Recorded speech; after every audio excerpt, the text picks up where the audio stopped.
Assalamualaikum warahmatullahi wabarakatuh.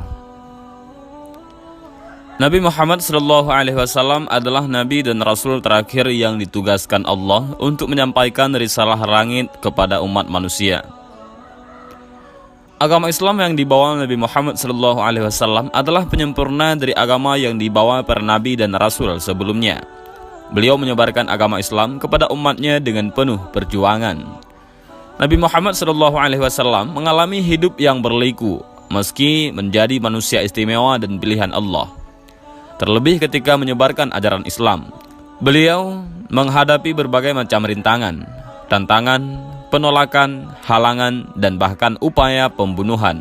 Meski demikian, beliau menghadapi itu semua dengan penuh kasih sayang, karena Nabi Muhammad SAW diutus Allah ke dunia ini tidak lain dan tidak bukan adalah sebagai rahmat bagi semesta alam tanpa terkecuali satu makhluk pun.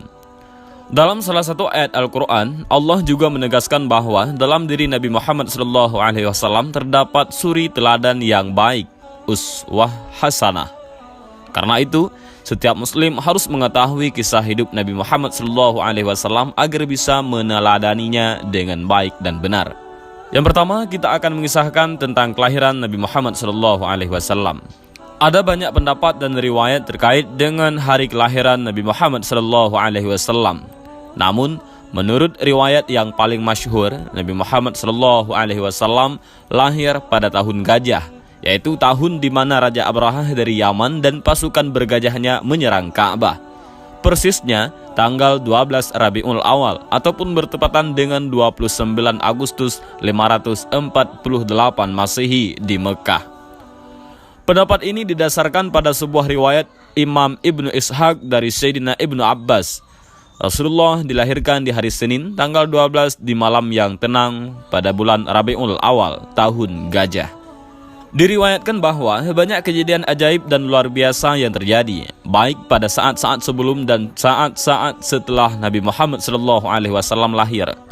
Pada malam menjelang kelahiran Nabi, pintu-pintu surga dibuka lebar, pintu-pintu neraka ditutup rapat-rapat, ribuan malaikat turun ke bumi, bulan terbelah, bintang-bintang bersinar terang, dan burung-burung yang penuh cahaya memenuhi rumah Sayyidah Aminah, ibunda Nabi Muhammad SAW.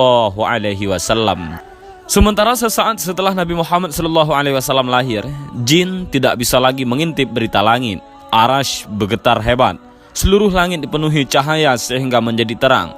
Istana Kisra berguncang begitu dahsyat sehingga menyebabkan 14 balkonnya roboh. Api abadi yang disembah umat Majusi padam. Gereja di sekitar Buhairah roboh, dan bahkan Ka'bah juga ikut bergetar selama 3 hari karena bahagia menyambut kehadiran Nabi Muhammad SAW. Nama Nabi Muhammad SAW bukanlah pemberian manusia. Beliau adalah nama yang disampaikan Allah kepada ibundanya Sayyidah Aminah dan kakeknya Abdul Muttalib melalui malaikat dan isyarat mimpi.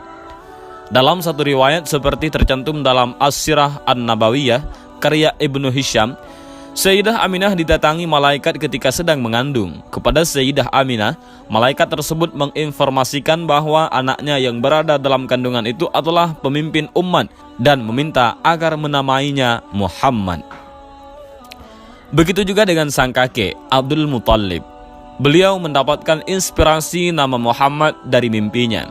Jadi, pada saat cucunya lahir, Abdul Muttalib membawanya ke dalam Ka'bah dan bertawaf. Setelah itu, beliau keluar dan melewati kerumunan massa. Mereka kemudian bertanya kepada Abdul Muttalib perihal nama cucunya itu. Maka dijawablah kalau nama cucunya adalah Muhammad. Orang-orang kembali bertanya mengapa dinamakan Muhammad. Sebuah nama yang terdengar asing di telinga masyarakat Arab pada saat itu, karena tidak seorang pun dari nenek moyang dan bangsa Arab yang sebelumnya menggunakan nama itu. Sesungguhnya, aku sangat ingin semua penduduk bumi memujinya, jawab Abdul Muttalib. Secara bahasa, Muhammad berarti yang dipuji ataupun yang terpuji. Nabi Muhammad SAW adalah yatim piatu sejak kecil. Beliau ditinggal wafat ayahnya Sayyidina Abdullah ketika masih di dalam kandungan. Sang ayahanda jatuh sakit dan kemudian wafat dalam perjalanan balik ke Mekah setelah sebulan berdagang di Syam. Beliau kemudian dimakamkan di Madinah. Sementara sang ibunda Sayyidah Aminah wafat ketika Nabi Muhammad SAW berusia 6 tahun. Nabi Muhammad SAW hidup bersama sang ibunda selama 3 tahun, atau hingga beliau berusia 6 tahun. Saat usia 1 hingga 2 tahun, beliau hidup bersama dengan sang ibu susuannya, Sayyidah Halimah As-Sa'diyah, di kampung Bani Sa'ad. Waktu itu, keluarga Arab kota memiliki kebiasaan untuk menitipkan anak mereka yang baru lahir kepada perempuan desa ataupun gurun untuk disusui.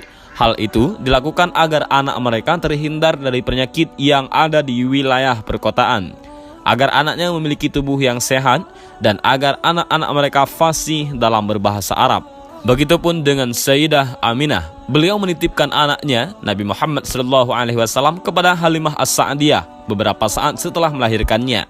Dengan demikian, Nabi Muhammad SAW menghabiskan masa anak-anaknya, yaitu masa balita, di kampung Bani Sa'ad. Kehadiran Nabi Muhammad SAW membawa keberkahan tersendiri bagi Halimah dan keluarganya. Setelah ada Nabi Muhammad SAW, kehidupan Halimah dan keluarganya menjadi lebih sejahtera karena hewan ternaknya menjadi gemuk-gemuk dan beranak banyak. Pada usia 6 tahun, Nabi Muhammad SAW kembali hidup dan tinggal bersama sang ibunda. Namun tidak berselang lama, beliau ditinggal wafat sang ibunda. Nabi Muhammad SAW kemudian diasuh oleh kakeknya Abdul Muthalib. Tidak lama kemudian, kakeknya wafat dan Nabi diasuh oleh pamannya Abu Talib. Pada saat itu, usia beliau 8 tahun. Nabi Muhammad SAW mulai bekerja mengembala kambing milik orang kaya Mekah. Setidaknya, ada 3 alasan mengapa Nabi Muhammad kecil akhirnya memutuskan untuk bekerja mengembala kambing. Yang pertama, membantu meringankan beban ekonomi Abu Talib. Yang kedua, mengembala kambing tidak butuh modal. Yang ketiga, Nabi Muhammad SAW senang berada di padang yang luas karena di sana beliau bebas merenungkan segala sesuatu secara mendalam tanpa ada yang mengganggunya. Beliau menjadi pengembala kambing kurang lebih selama 4 tahun. Pada saat usia 12 tahun, beliau diajak Abu Talib untuk ikut dalam kafilah dagang ke Syam. Sejak saat itu, beliau semakin menekuni dunia perdagangan. Hingga suatu ketika, seorang saudagar kaya Mekah, yaitu Sayyidah Khadijah, membuka lowongan kerja bagi siapa saja untuk menjajakan barang dagangannya. Abu Talib mendengar hal itu dan kemudian menawarkannya kepada Nabi Muhammad. Beliau menerima tawaran tersebut. Tugas pertama Nabi Muhammad SAW adalah berniaga ke negeri Syam. Beliau ditemani Maisarah, budak Sayyidah Khadijah, dengan membawa barang dagangannya berupa kain-kain. Berkat kerja keras, sikap jujur dan amanah, Nabi Muhammad SAW berhasil menjajakan barang dagangannya. Semuanya laku terjual dan untung banyak. Setelah mendengarkan cerita dari Maisarah, Sayyidah Khadijah terkesima dengan sikap dan perangai Nabi Muhammad SAW dalam mendagangkan barangnya. Dalam beberapa buku disebutkan bahwa Nabi Muhammad SAW sudah menjadi pemimpin kafilah dagang ke luar negeri pada saat usianya baru 17 tahun.